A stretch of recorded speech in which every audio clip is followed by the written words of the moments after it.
안녕하세요.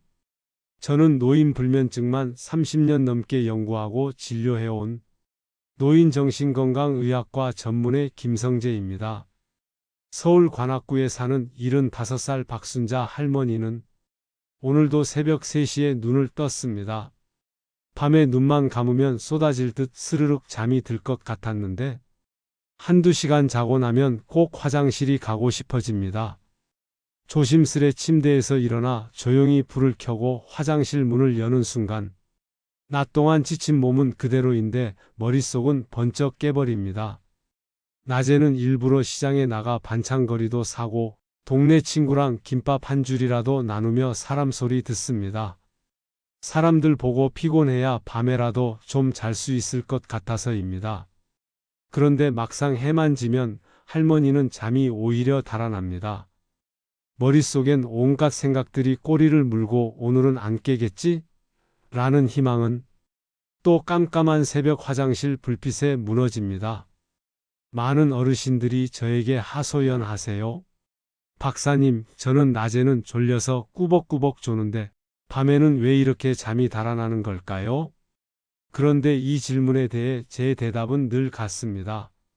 정상입니다. 놀랍죠? 나이가 들면 누구나 잠 패턴이 바뀝니다. 깊은 잠은 줄어들고 깨는 건 당연해집니다.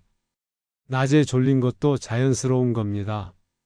그런데 문제는 따로 있습니다. 특히 여름밤엔 이게 더 심해집니다. 왜 그럴까요? 이유는 딱 3가지.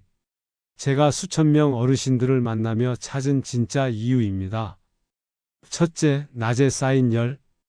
우리 몸은 여름낮 동안 무더운 열을 품고 있습니다.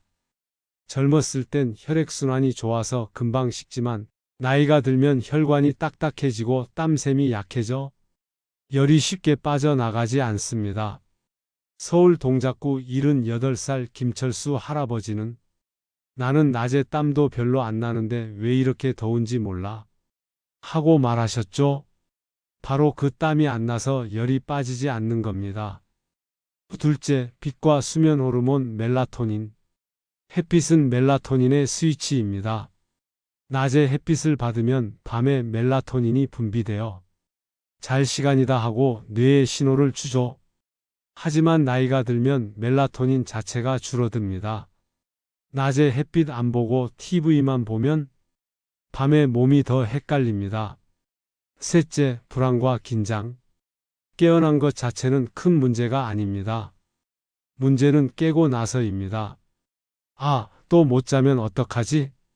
이 불안이 뇌를 더 깨우고 심장은 두근두근, 숨은 가빠지고 결국 몸은 완전히 깨어버립니다. 순자 할머니는 새벽에 깰 때마다 나는 왜 이럴까? 다른 사람들은 잘만 자는데 스스로를 탓했습니다. 처음엔 동네 병원에 가서 수면제를 받았어요. 처음 며칠은 참 좋았습니다. 눈만 감으면 잠들고 중간에 깨지도 않고. 그런데 1년, 2년이 지나자 달라졌습니다. 약 없이는 이제는 못 잘 것 같은 두려움이 생겼어요. 게다가 간과 신장이 약한 어르신들은 약 성분이 몸에 오래 남습니다. 낮에 비틀거리다 넘어지거나 화장실 다녀오다 골절 사고가 나는 경우가 정말 많습니다. 실제로 제가 진료하는 환자 중 낙상사고의 절반 이상이 밤에 수면제 먹고 화장실 다녀오다 생깁니다. 제가 순자 할머니께 말씀드렸습니다. 약은 진짜 마지막 카드예요. 그 전에 할머니가 바꿀 수 있는 걸 해보셔야 합니다. 많은 어르신들이 놀랍니다. 내가 뭘 한다고 잠이 오겠어? 하지만 놀랍게도 작은 습관 하나 바꿔서 잠이 달라진 분들이 제 환자 중에 너무 많습니다. 오늘부터 딱 3가지만 기억하세요. 잠자기 전 체온 내리기. 낮에 쌓인 열을 빼야 합니다. 열이 남으면 뇌는 잘 준비를 못합니다. 미지근한 물로 샤워하기. 너무 뜨거우면 열이 더 오르고 너무 차가우면 몸이 긴장됩니다. 38에서 40도 정도의 물이 가장 좋습니다. 발목부터 무릎, 목 뒤 풀어주기. 혈액순환이 원활해집니다. 샤워 후에는 몸을 완전히 말리기. 젖은 채로 자면 오히려 몸이 긴장됩니다. 미끄럼 방지 매트 필수. 욕실에서 넘어지면 큰일입니다. 78살 이철수 할아버지는 샤워하는 시간이 뭐 대수라고 하셨지만 한 달 만에 요즘 새벽에 깨도 다시 잠드는 게 편해졌어요. 라고 말씀하셨습니다. 빛과 바람 관리하기. 휴대폰 불빛, TV 화면 빛, 작은 빛 하나에도 뇌는 깨어납니다. 간접등, 스탠드 조명으로 바꾸기. 선풍기 바람은 직접 얼굴에 안 닿게. 벽 쪽이나 천장으로 바람을 돌려주세요. 할머니 한 분은 선풍기를 몸에 바로 쐬고 주무시다 새벽에 몸이 오히려 더 긴장돼서 깨셨습니다. 방향만 바꿔도 달라집니다. 깨면 못 잔다? 그 생각 멈추기. 가장 어려운 부분입니다. 깨는 건 자연스러운 겁니다. 문제는 못 자면 어떡하나? 이 걱정이 몸에 다시 긴장을 줍니다. 눈만 감고 편안히 누워있기. 숫자 세기나 복식 호흡. 코로 4초 들이마시고 6초 내쉬기 10번만 해보세요. 뇌는 산소가 들어오면서 편안하다는 신호를 받습니다. Q&A로 풀어보는 실전 질문들. 제가 현장에서 정말 많이 듣는 질문들이 있습니다. 박순자 할머니 같은 분들이 진료실 문을 열고 조심스럽게 꺼내는 이야기들이죠. 낮에 햇빛을 꼭 쬐어야 하나요? 네, 정말 중요합니다. 햇빛은 멜라토닌 분비를 도와 밤에 잠이 잘 오게 해줍니다. 하루 30분이라도 좋습니다. 집 앞 골목이라도 걸으세요.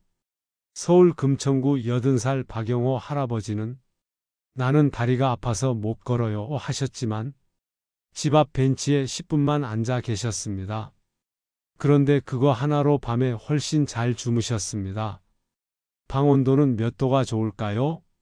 너무 더우면 잠들기 어렵고 너무 춥면 오히려 새벽에 화장실을 더 자주 갑니다. 26에서 27도 유지가 좋습니다. 에어컨을 켜더라도 냉방병 걸리지 않게. 찬 바람이 몸에 직접 닿지 않게 벽 쪽으로 돌려주세요. 낮잠은 어떻게 자야 하나요? 낮잠도 잠에 큰 영향을 줍니다. 오후 3시 이전에만 주무세요. 2, 30분 짧게만.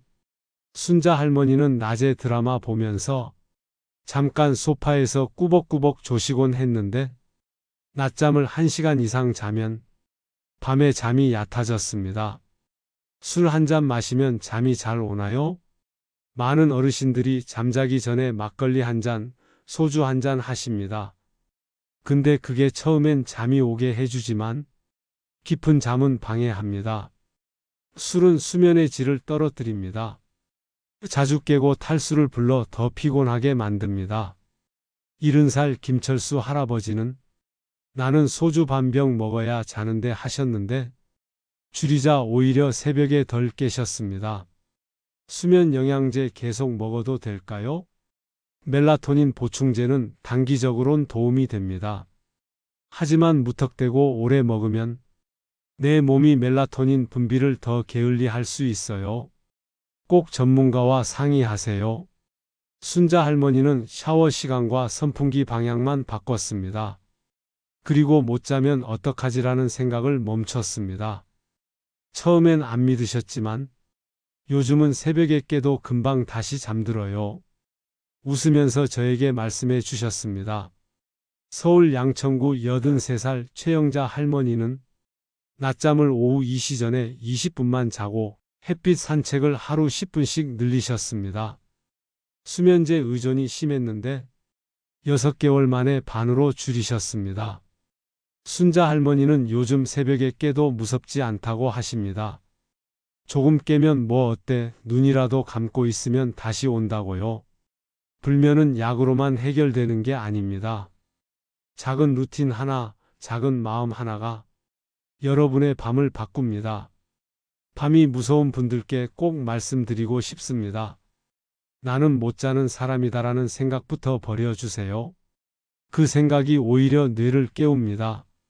오늘 이 영상을 끝까지 보신 여러분은 이미 반은 바꾸신 겁니다. 작은 실천을 매일매일 꼭 해보세요. 마지막으로 실천법 다시 기억해 두세요. 낮에 30분이라도 햇빛 쬐기. 방 온도는 26, 27도 유지. 낮잠은 오후 3시 이전 30분 이내. 잠자기 전 미지근한 물로 샤워. 휴대폰, TV는 잠들기 1시간 전엔 끄기. 선풍기 바람은 몸에 직접 닿지 않게. 새벽에 깨면 못 자면 어떡하지?